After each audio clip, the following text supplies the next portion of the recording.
Bueno, muy buenas tardes para todos. ¿Cómo están todos hoy? Con este día tan húmedo. Espero que todos muy bien. Muchas gracias por estar otra vez con nosotros. Hoy vamos a estar hablando de lo que es entender las insulinas. Vamos a hablar de qué son, para qué sirven, cómo están compuestas. Bruno les va a estar explicando bien cuáles son las características de cada una. Esperamos que les sirva. Por favor, hagan todas las preguntas que quieran, se los decimos siempre, estamos para contestárselas. No esperen a los últimos minutos de la charla para que no pase que llegue la pregunta cuando ya la terminamos. Y bueno, agradecer muchísimo a Microsoft Teams, al equipo que transmite a través de Facebook en vivo, a través de Vera TV, que nos están mirando también. Así que bueno, muchísimas gracias a todos por estar acá y comenzamos hoy entonces con nuestra charla. Entendamos las insulinas. Lo primero que vamos a hacer es saber qué es la insulina. ¿Qué es la insulina? La insulina es una proteína. Es una proteína que tiene una función hormonal. ¿Qué quiere decir esto? Que es ahora vamos a explicar bien qué es lo que hace. Hay unas células en el organismo que se llaman células betas, que están adentro de unos islotes que se llaman islotes de Langerhans, que están adentro del páncreas. Entonces, cuando nosotros habitualmente decimos, el páncreas es el que produce la insulina, o le decimos a una persona con diabetes, lo que pasa es que a ti lo que no te funciona es el páncreas. En verdad, son solo unos islotes dentro del organismo que están compuestos por muchas células, que son esas células betas, que son las que no están funcionando correctamente. Y ahora les vamos a explicar por qué. ¿Ustedes saben cómo funciona el aparato digestivo? Y cómo es que la energía se transforma, la glucosa se transforma en energía en el organismo. Acá tenemos el dibujo de lo que es un aparato digestivo. Una persona come un alimento, pasa por el esófago, va al estómago, el estómago hace una digestión, es decir, procesa los alimentos, y después esos alimentos del estómago pasan al intestino. ¿Sí? Cuando están en el intestino, se empiezan a liberar la glucosa que está transformada en esos alimentos, se empieza a liberar a la sangre. Cuando se está liberando la sangre, esa glucosa pasa por el páncreas, que es ese órgano de color amarillo que está debajo del estómago en la foto. Entonces, el páncreas detecta que hay glucosa circulando por la sangre y produce a través de las células beta del páncreas insulina para acompañar esa glucosa a través del torrente sanguíneo.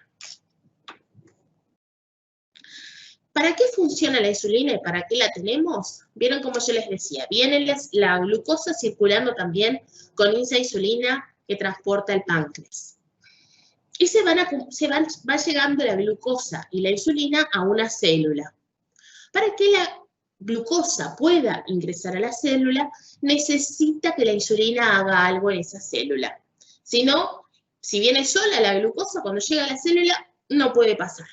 Entonces necesita a la insulina. Es una interacción que hay entre la insulina y la célula que estimula unas proteínas que hay en la célula que abren la célula para que ingrese la glucosa. Cuando ingresa la glucosa, la célula se transforma en energía.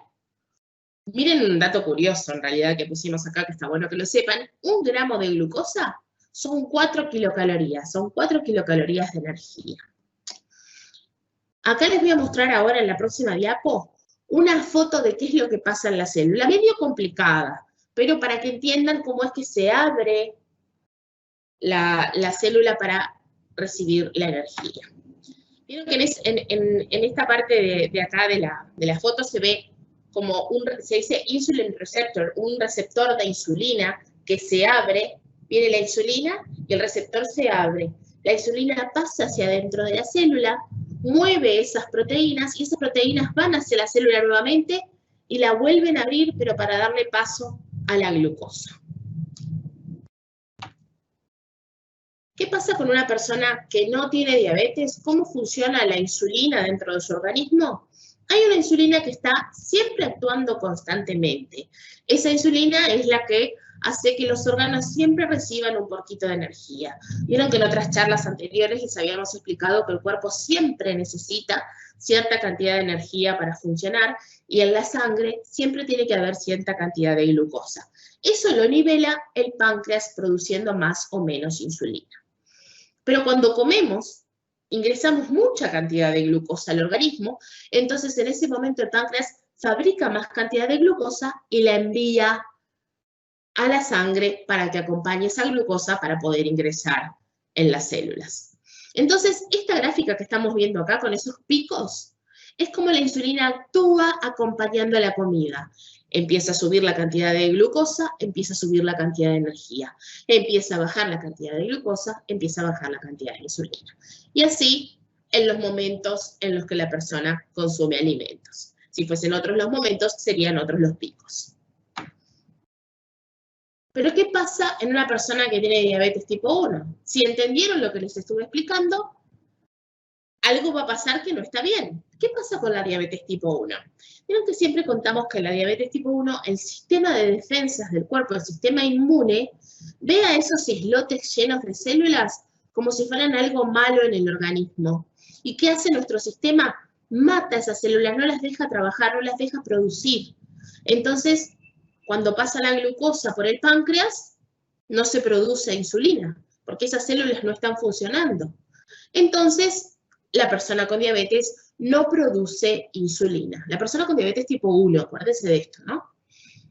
¿Y las células qué le pasa? La glucosa circula por la sangre, porque la digestión la hacemos, la glucosa pasa después del intestino a la sangre, pero queda circulando la glucosa en el torrente sanguíneo.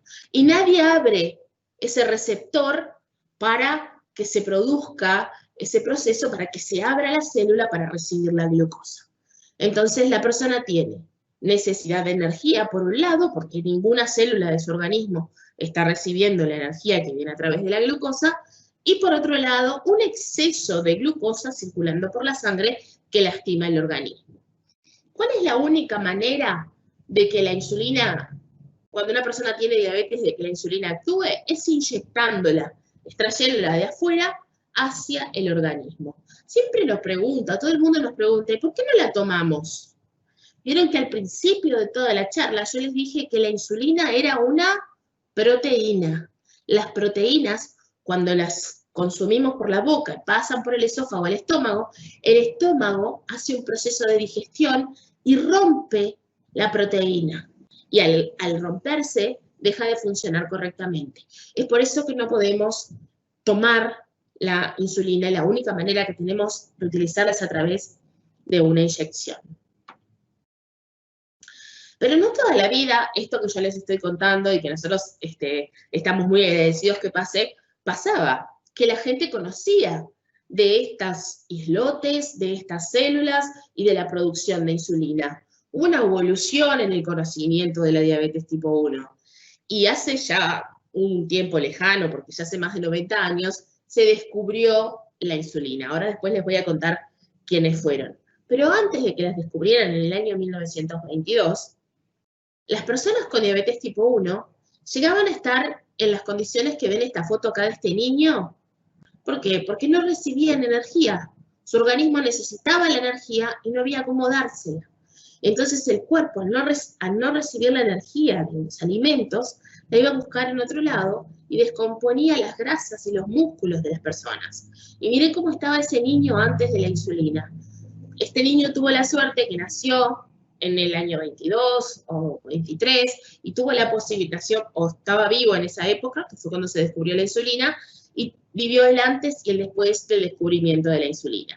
Y ustedes ven la diferencia que hay. Y estas fotos están tomadas a los 20 días de que este niño se hubiese inyectado por primera vez la insulina. Así que miren qué fantástica la evolución que tuvo después de inyectada la insulina. ¿Qué hacían los pacientes que eran diagnosticados con diabetes tipo 1 previo a la insulina? No llegaban a vivir muchos años. Y los pocos años que vivían, lo hacían con unas dietas muy estrictas en las que no consumían ningún hidrato de carbono casi, y tomaban mucho líquido, y comían pequeñas porciones de verduras y de algunas frutas para alargar ese tiempo y no lastimar más el organismo. Pero era muy difícil vivir con diabetes tipo 1 sin la inyección exógena de insulina. ¿Quiénes fueron estas dos personas magníficas que descubrieron la insulina? Fueron el doctor Frederick Banting y el doctor Charles Best, que consiguieron aislar la insulina a partir de páncreas de animales. ¿Qué animales usaban? Los cerdos y las vacas. Y bueno, lo que hacían era extraer la producción de insulina de esas células, de los páncreas, de los cerdos y de las vacas, y lograron sintetizarla para que pudiera ser utilizada en humanos. A partir del descubrimiento de Banting y Best, que fueron dos personas geniales también, porque hicieron un descubrimiento para salvar muchísimas vidas, y lo que hicieron fue regalar su descubrimiento para que todas las empresas pudieran meter mano y fabricar y empezar a comercializar la insulina y que llegara a todas las personas con diabetes tipo 1. La primera insulina que hubo en el mercado se llamaba Iletin y la hizo Eli Lilly. Bueno, pero había algunos problemas también. A ver, descubrieron la insulina y se salvó mucha gente. Pero había algunos problemas también porque era insulina de dos animales que no eran exactamente formadas igual que como se forma la insulina humana, ¿verdad? Entonces, la insulina humana está formada por 51 aminoácidos. Vieron que yo les había dicho que era una proteína. Bueno, la insulina está formada por 51 aminoácidos. La insulina del cerdo tenía 50 y la de la vaca tenía 54. Entonces, no eran exactos la insulina que necesitaba el organismo de una persona, de un humano. Entonces, muchas veces había o grandes alergias o dolor en la inyección. Y bueno, igual, a ver, era mucho mejor vivir con esta insulina que no lograr sobrevivir. Entonces, al principio se utilizaba igual a pesar de todo esto. Recién en el año 78 fue que se logró que empezara a hacer una insulina que fuese con la cantidad de aminoácidos que tiene la insulina humana, ¿sí? Y se dejó de utilizar la insulina de cerdo y la insulina de vaca.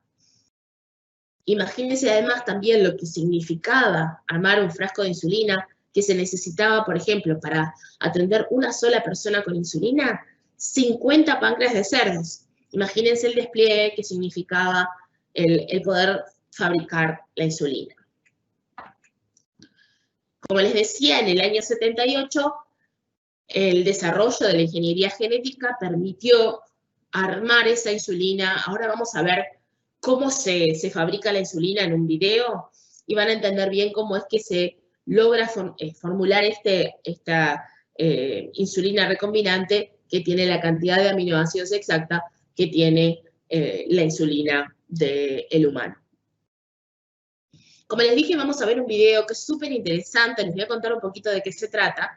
Les va a explicar cómo se fabrica la insulina hoy en día, y de dónde sale, que también es bastante novedoso, y cómo se embotella, cuáles son los cuidados que hay que tener, para que conozcan un poco todo lo que viene atrás de esto que nosotros recibimos empaquetado, que utilizamos todos los días, que tiene un trabajo increíble detrás para que estemos todos, las personas con diabetes tipo 1, con la calidad de vida que tenemos. Se los mostramos entonces.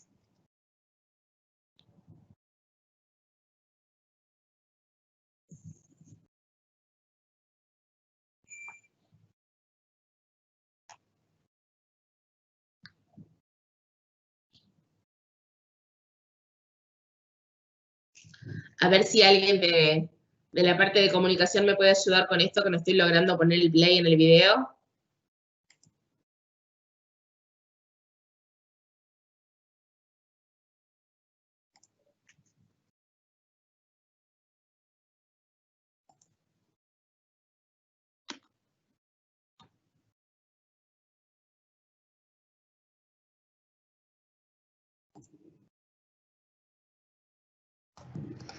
Quizás, Clarisa, ¿cómo están todos? ¿Todo bien?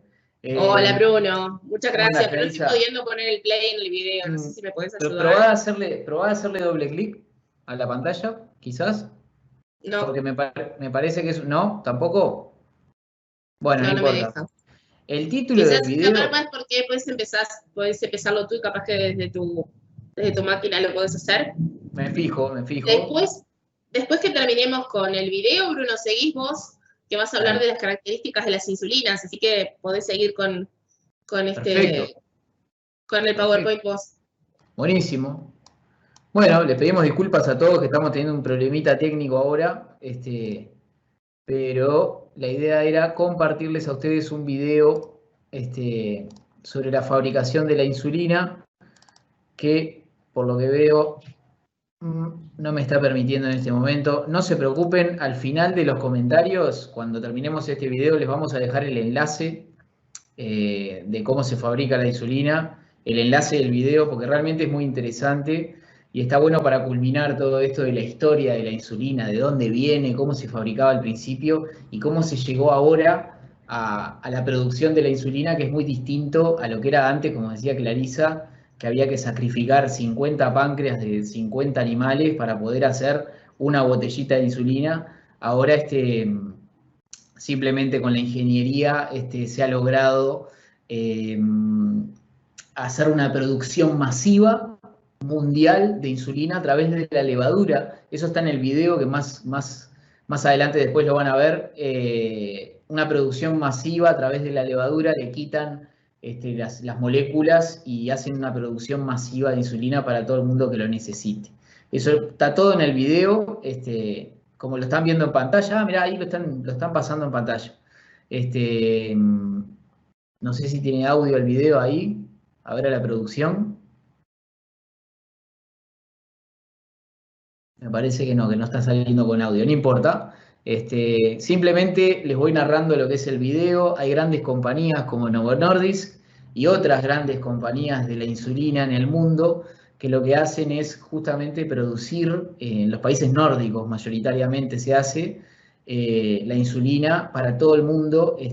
Se hace una venta mundial, una producción masiva para que todas las personas que lo necesiten puedan tener insulina. Como les decía Clarisa, y hacemos un repaso, antiguamente la insulina tenía un origen animal, hasta mediados de los 70 inclusive, y luego se comenzó a hacer esta producción masiva de insulina a partir de la levadura y de la ingeniería, ¿verdad? Y bueno, eso fue realmente un cambio increíble en lo que tiene que ver al acceso a la medicación. Así como también ha evolucionado la tecnología en lo que tiene que ver con la diabetes y como vemos en el video ahí, también ha evolucionado todo lo que tiene que ver con el sector comercial de las insulinas. Voy a repetir un dato que dijo Clarisa, que fue que cuando los doctores Banting y Best descubrieron la insulina, le vendieron su patente a la Universidad de Toronto por solamente $1.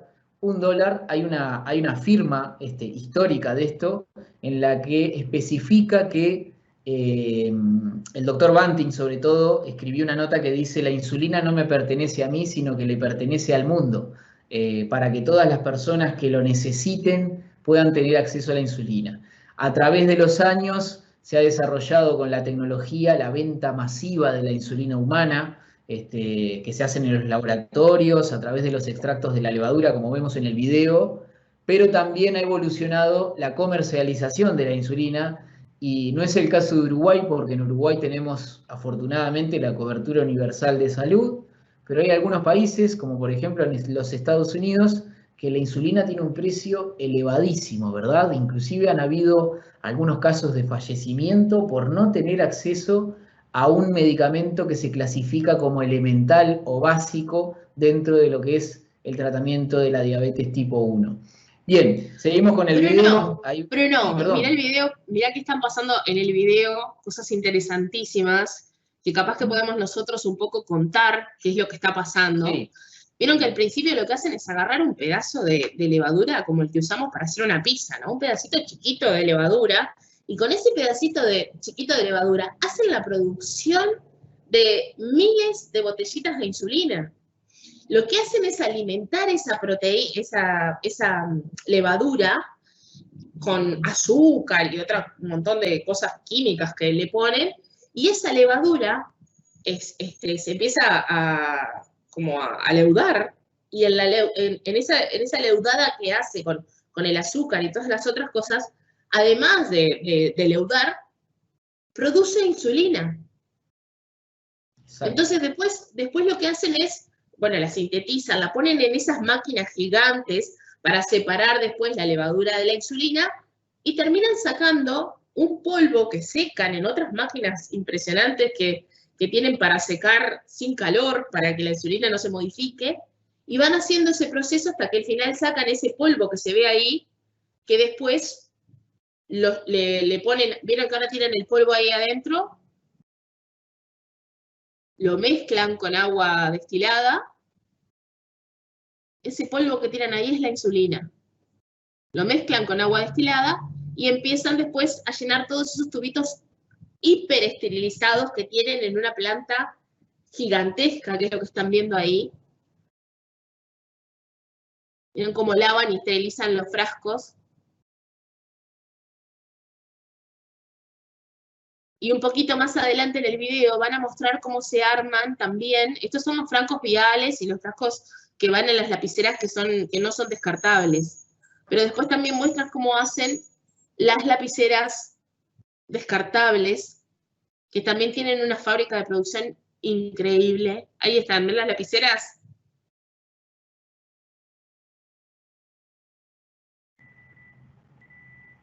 Está buenísimo ver esto para saber realmente todo lo que hay detrás de esa lapicerita que después nosotros sacamos en la mutualista, ¿verdad? O en el centro de salud en el que nos asistimos. Todo el trabajo de científicos e ingenieros que hay atrás de todo eso. Sin dudas, un resultado de la evolución de la tecnología, de la biotecnología aplicada a la salud, y realmente fascinante desde el comienzo, como les decíamos hoy, de una insulina sacada de un chancho, de una vaca o de algún otro animal, hasta lo que es hoy en día, que hay una producción masiva de insulina, gracias al desarrollo de la ciencia, justamente, que permite este tipo de acceso. Bien, vamos a continuar entonces con la charla que veníamos. Les voy a compartir pantalla de vuelta. Denme un segundito. Ahí está. Perfecto. Buenísimo.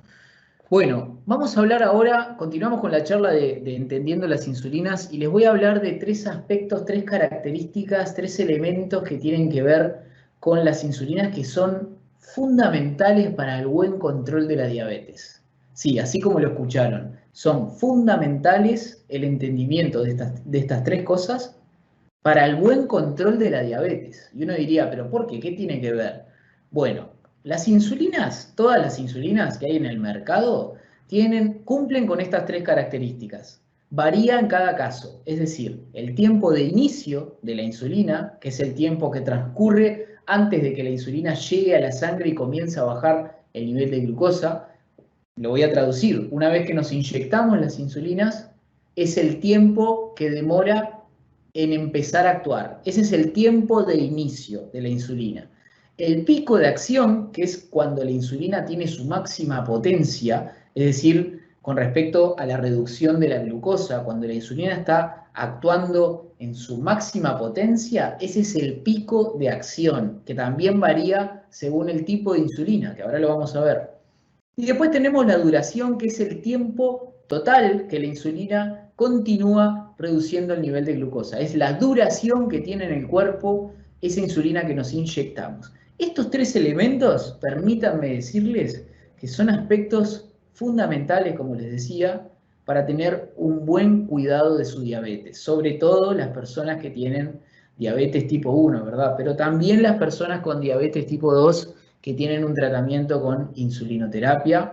Y les recordamos de vuelta que si tienen dudas, visiten las charlas pasadas porque todas tienen que ver con el cuidado de la diabetes y todas están relacionadas sobre qué es la diabetes tipo 1, qué es la diabetes tipo 2, si se puede tratar con insulina o no. Todo eso ya lo hemos desarrollado. Los invito a que miren todas esas charlas o nos hagan consultas en las páginas de Facebook a través de la transmisión en vivo o a través del Microsoft Teams acá, como dijo Clarisa, o los que nos están viendo por Vera TV, que se comuniquen a una de estas 2 plataformas y pueden preguntar. Pero estos 3 aspectos, repito, se los voy a repetir durante todo lo que queda de la charla porque son fundamentales para la medicina moderna y lo que es hoy en día el tratamiento de la diabetes. Continuamos. Bien, vamos a comenzar por la clásica, ¿verdad?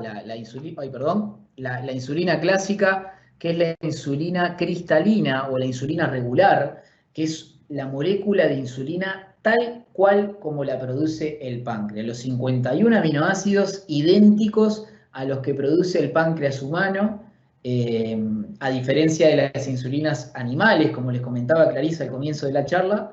Esta insulina es exactamente igual a la del páncreas humano, no solamente en la cantidad, sino en el orden de los aminoácidos, que son lo que forman la insulina. Su efecto comienza a partir de los 30 minutos, ¿se acuerdan lo que hablamos? Cuándo comienza a actuar, el tiempo de comienzo. 30 minutos luego de ser inyectada. Es decir, yo me inyecto la insulina cristalina o la insulina regular, que es la que está en pantalla, que tiene generalmente el color amarillo en su capuchón, me la inyecto y a los 30 minutos comienza a actuar. Comienza a actuar. Acuérdense de eso. Y alcanza el pico de acción, es decir, cuando está en su máxima potencia de acción, a la hora y media, 2 horas de haberse inyectado. Y dura aproximadamente 5 horas, es decir, la duración, que era el otro aspecto, son 5 horas.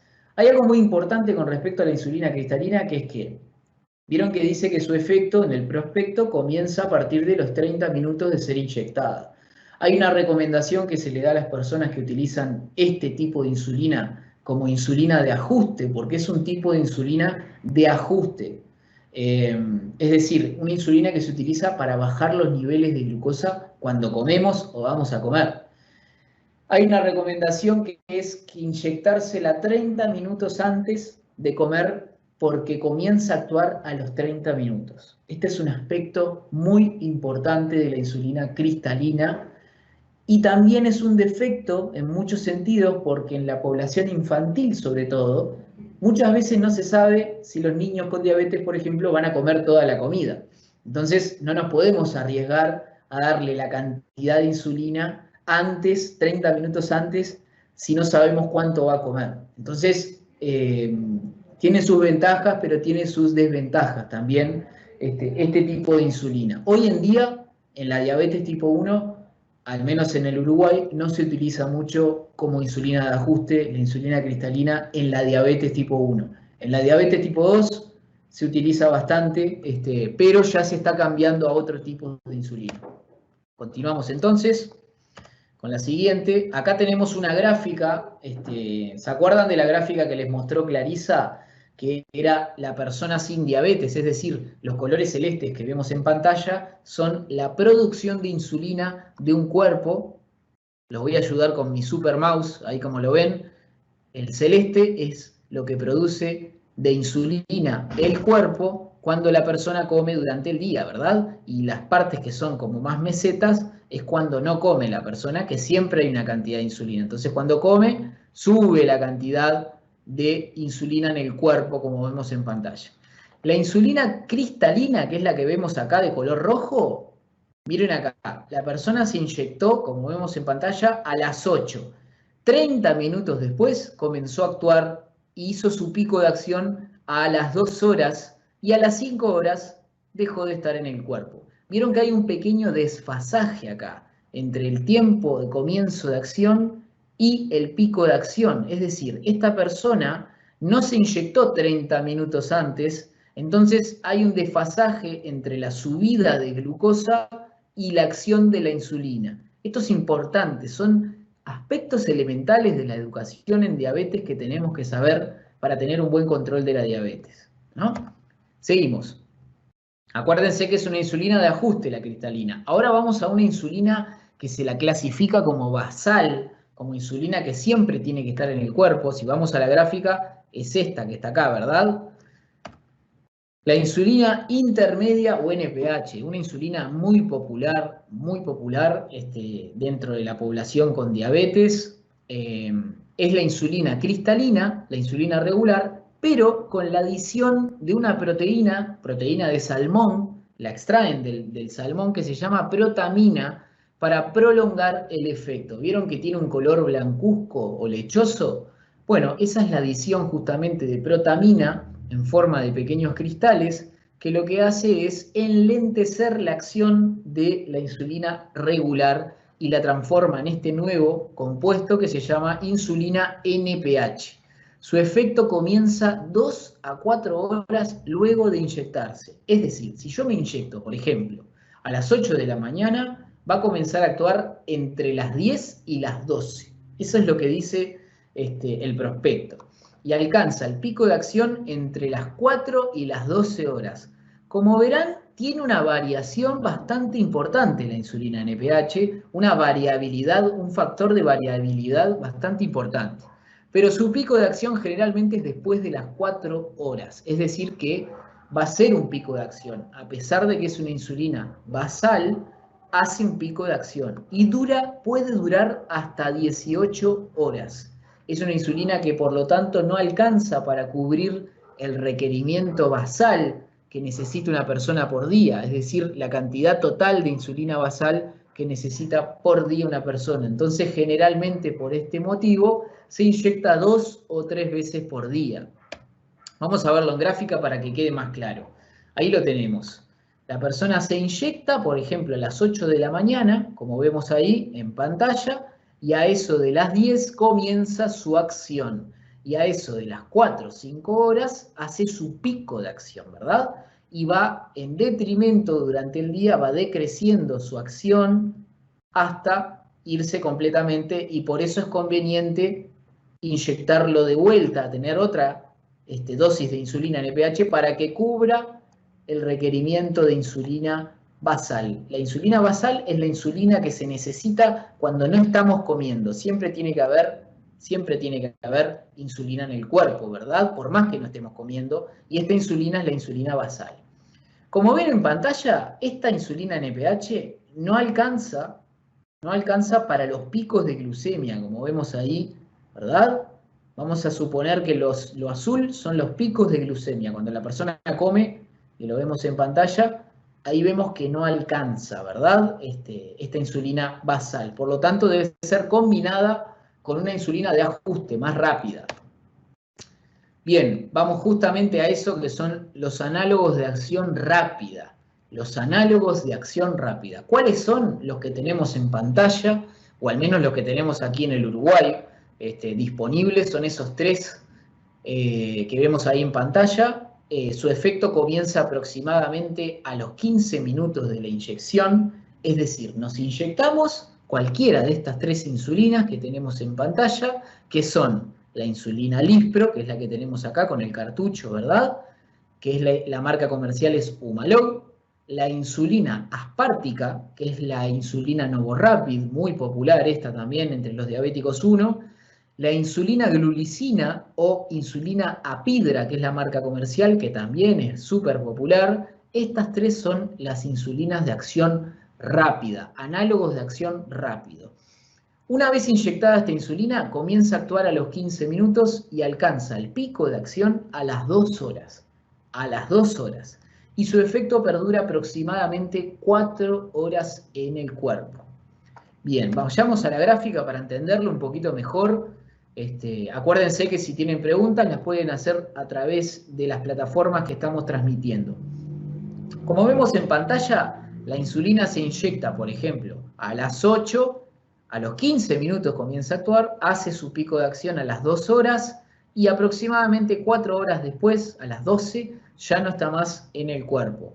Vieron que esta persona, por ejemplo, en este perfil, se inyecta cada vez que come, ¿verdad? Esta insulina está destinada mayoritariamente a hacer ajustes para que la persona pueda corregir su glucemia rápidamente o anticiparte ante una comida, ya sea por dosis fija o por conteo de hidratos de carbono, como lo vemos ahí en pantalla con la acción de este tipo de insulina. Hay mucha gente que comete diversos errores con esta insulina, que son los siguientes. Y por esto es importante conocer lo que es el tiempo de duración y el pico de acción de la insulina. Si yo, por ejemplo, me mido la glucemia, préstenme atención a mí ahora. Si yo, por ejemplo, me mido la glucemia tengo un valor elevado, es decir, 250, por ejemplo, y me inyecté esta insulina hace 1 hora o 50 minutos, todavía no puedo decidir sobre esa glucemia porque no alcanzó su pico de acción, que es a las 2 horas. Por lo tanto, si yo me mido la glucemia, tengo la glucemia alta a los 50 minutos, 1 hora, y me inyecto de nuevo esta insulina, probablemente tengo una hipoglucemia, probablemente porque estoy inyectándome más insulina de la que necesito. Lo que no tuve en cuenta en ese momento es el pico de acción y la duración. Por eso yo les dije al comienzo de esta segunda parte de la charla que es muy importante para tener un buen cuidado de la diabetes conocer estos aspectos, la duración y el pico de acción sobre todo. Bien, perfecto. Seguimos entonces con los análogos, los opuestos, ¿verdad? Los análogos de acción lenta. Análogos de acción lenta que en el Uruguay los brinda el Fondo Nacional de Recursos o también se pueden comprar de forma particular. Su efecto comienza aproximadamente a actuar a la 1-2 horas de la inyección. No tiene un pico de acción pronunciado como la NPH. Estas son insulinas basales como la NPH, pero son análogos de acción lenta y la diferencia es que tienen más duración y no tienen pico de acción, como dice ahí en pantalla, no tienen un pico de acción pronunciado. Cuentan con un efecto más uniforme. El efecto perdura, este efecto, entre 12 y 24 horas dependiendo del tipo de insulina. Como los vemos ahí en pantalla, la insulina Levemir o Detemir, que es la droga en realidad, es la insulina verde, esta que está acá, y la insulina gris, la lapicera gris que estamos viendo acá, que es la Glargina, o su nombre comercial Lantus, es la que dura 24 horas. Esta que está acá dura solamente entre 12 y 18 horas, pero esta insulina, como vimos en la charla pasada de planificación de embarazo con diabetes 1, es la que está aprobada para el embarazo, ¿verdad? No la insulina Lantus. Simplemente como dato curioso y recordatorio se los nombro. Bien, vamos a entender entonces con la gráfica cómo funciona la insulina Lantus y la insulina Levemir. La rayita que vemos en pantalla de color amarillo oscuro, mostaza, anaranjado, que vemos ahí, es la insulina Levemir. Y como dijimos antes, tiene una acción aproximada de 12-18 horas. Quiere decir que no alcanza para cubrir las 24 horas del día. Entonces tenemos que generalmente inyectarnos 2 veces esta insulina Levemir. Después tenemos la insulina Lantus, que es la punteada que vemos en pantalla, que tiene una duración más prolongada y dura aproximadamente 24 horas, ¿verdad? Pero repito, lo mismo que la NPH. Estas insulinas en la diabetes tipo 1 no alcanzan solamente, ellas dos solamente, no alcanzan para cubrir las necesidades totales de insulina en el día, porque como ven en pantalla en la gráfica celeste, estas subidas de glucemias no las contemplan, ¿verdad? Porque no es su acción esa, simplemente la acción es estar presente durante todo el día para que el cuerpo tenga la cantidad suficiente de insulina basal. Continuamos. Bueno, ¿hay insulinas más lentas o de larga duración que la insulina Lantus y Levemir? Sí, por supuesto que hay insulinas más lentas. En el mundo hay aproximadamente 3 marcas comerciales. En el Uruguay fue aprobada por el Ministerio de Salud Pública, como ya hemos posteado en la página de Facebook de la Asociación de Diabéticos, la insulina Toujeo del laboratorio Sanofi, que es el mismo laboratorio que la insulina Lantus, y puede durar hasta más de 24 horas. Es una insulina basal, igual que la Lantus, pero que puede durar más de 24 horas.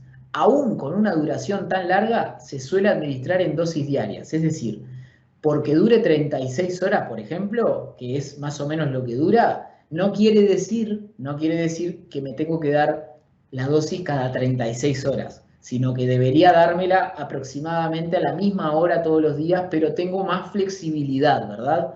Y lo que ha demostrado esta insulina Toujeo a nivel internacional y con sus estudios es que los pacientes que están con esta insulina presentan menos hipoglucemia, sobre todo la población con diabetes tipo 1, ¿verdad? En Uruguay ya está aprobado su registro, como les decía, todavía no tenemos novedades de su comercialización o si va a entrar en el Fondo Nacional de Recursos. Estamos muy atentos a eso, pero por el momento no hemos tenido respuesta todavía. Bien, vamos a hablar un poco ahora de lo que es el tratamiento de la insulinoterapia, ¿verdad? En la persona con diabetes y las posibles combinaciones de insulina. Como verán en pantalla, ahí tenemos una combinación muy frecuente, que es la insulina NPH, ¿se acuerdan? La que es insulina basal, la blancuzca lechosa, pero que tiene un pico de acción. Y la insulina cristalina, que es la insulina regular. Como ven ahí en pantalla, de alguna manera contemplamos las subidas de glucemia, que es lo azul, con la combinación de estas dos. Pero no es tan exacto, a diferencia de las otras, hay un pequeño delay, puede haber un pequeño margen de error con más frecuencia, y esto puede suponer alguna hipoglucemia o alguna hiperglucemia durante el día. Dependiendo del caso, obviamente que cada caso es muy particular, pero en la diabetes tipo 1, que es justamente la diabetes que sí o sí necesita insulina, se ha visto que las personas que cumplen un régimen estricto con este tipo de combinación pueden presentar hipoglucemias con más frecuencia que con los otros tipos de insulina. Igualmente, les repito, no hay tratamientos mejores o peores, simplemente hay tratamientos más adaptados para cada persona según sea el caso. Acá tenemos otro ejemplo que es la combinación frecuente de insulina Lantus o Levemir, que es el análogo lento, más el análogo rápido, ¿verdad? Y como ven ahí en pantalla, de alguna manera se puede apreciar que se asocia más a las subidas de glucemia y acompaña más el movimiento de glucosa del día de la persona, dependiendo del caso, les repito. Esto está basado en estudios poblacionales, ¿verdad? Pero dependiendo de cada caso va a ser particular. Que los otros tipos de insulina. Esta persona, por ejemplo, esta línea que ven acá, que es la línea plana, es la insulina Lantus o Levemir, y estos picos son los análogos de insulina rápida, que son los análogos rápidos, ¿verdad? Que puede ser Humalog, Apidra o Novorapid. Esto que vemos en pantalla es un panorama ideal, ¿verdad? No es tan fácil lograr este tipo de tratamiento tan exacto como se ve ahí en pantalla. Generalmente lleva tiempo, sobre todo para los que recién comienzan, lleva un tiempo a encontrar las dosis exactas. Acá en este perfil de esta persona hay conteo de hidratos de carbono, hay un conocimiento de la sensibilidad de la insulina, hay un conocimiento de los tiempos de acción, de la duración, de todo lo que venimos hablando en esta charla, que le permite a esta persona tener este tipo de inyecciones y tratamiento que es lo más similar posible a lo que haría un cuerpo sin diabetes, ¿verdad? Que ese es el objetivo del tratamiento con insulina, tratar de emular lo que haría un cuerpo que no tiene diabetes, un páncreas que está liberando insulina de alguna manera. Y hay otro tipo, no me voy a meter en profundidad con esto porque no es una charla de bomba de insulina esta, pero hay otro tipo de patrón de insulina por día que es con la infusión subcutánea de insulina a través de las bombas. Esta es la bomba que da el Fondo Nacional de Recursos, la que ven ahí en pantalla, que se llama Medtronic Minimed 640G. Y lo que se logra, como ven ahí, es un patrón con microdosis de insulina. ¿Qué quiere decir con microdosis de insulina? Que constantemente se está inyectando insulina en el cuerpo. Vamos a tener una charla la siguiente, que vamos a ver cómo son estas características de los distintos tipos de inyección de insulina en el que está la bomba. Pero ahí vemos cómo se logra con la bomba de insulina contrarrestar el efecto de la subida de la glucemia, ¿verdad? Si le hacemos un zoom, por ejemplo, seleccionamos una parte de este patrón y le hacemos un zoom, vamos a ver que hay microinyecciones, micropiquitos de acción, como vemos ahí en pantalla, micropiquitos de acción de insulina que se inyectan todo el tiempo en la persona con insulina rápida. Solamente con insulina rápida, con los análogos rápidos, se va inyectando de pequeñas unidades y logra este comportamiento de insulina en el cuerpo, que es lo más similar a un cuerpo sin diabetes, obviamente. Con esto lo que quiero decir es que, en primer lugar, la bomba no actúa por sí sola, ¿verdad? Tenemos que configurarla y decirle qué hacer, pero una persona que tiene mucha educación en diabetes y está muy entrenada, con la bomba puede llegar a tener este tipo de tratamiento, ¿verdad? Bien, perfecto. Bueno, por acá vamos finalizando la charla de hoy. Cubrimos cómo actuaban las insulinas, cuál era su duración, su tiempo de acción. Recuerden, y se los voy a repetir de vuelta, esto es muy importante para tomar buenas decisiones de la diabetes, porque es lo que hace la diferencia en cuándo me tengo que inyectar, cuánto me tengo que inyectar y dónde también. Así que muy importante esta charla. Vamos a ver si tenemos alguna pregunta por ahí, Bruno, Clarisa. buenísimo, te agradezco pila, Bruno. ¿Sabés que han hecho algunas preguntas que las vamos a contestar en la charla que viene? Nos han preguntado cómo podemos hacer para evitar la lipodistrofia, o si ya tengo lipodistrofia, cómo curar la zona. También nos preguntaron cuál era la longitud de la aguja que era la más indicada. Todas esas preguntas se las podríamos contestar ahora, pero esta charla estaba dedicada especialmente a los tipos de insulina. El martes que viene vamos a estar hablando de todos estos detalles con profundidad y vamos a hablar de los tipos de agujas, de las formas de inyectarnos, de qué pasa con la lipodistrofia, cómo la podemos cuidar, cuáles son las insulinas que hay que tener más cuidado. Todo eso lo vamos a hablar la clase que viene, ¿sí? Hay un señor que pregunta por qué sube la glucemia en la noche. A ver, creo que es un tema que también tiene que ver con las cosas que hemos hablado en otro momento, pero para contestarle a este señor por qué sube la glucemia en la noche, podríamos decirle que depende mucho de cada organismo, depende de cómo sea inyectada la insulina y en qué momento.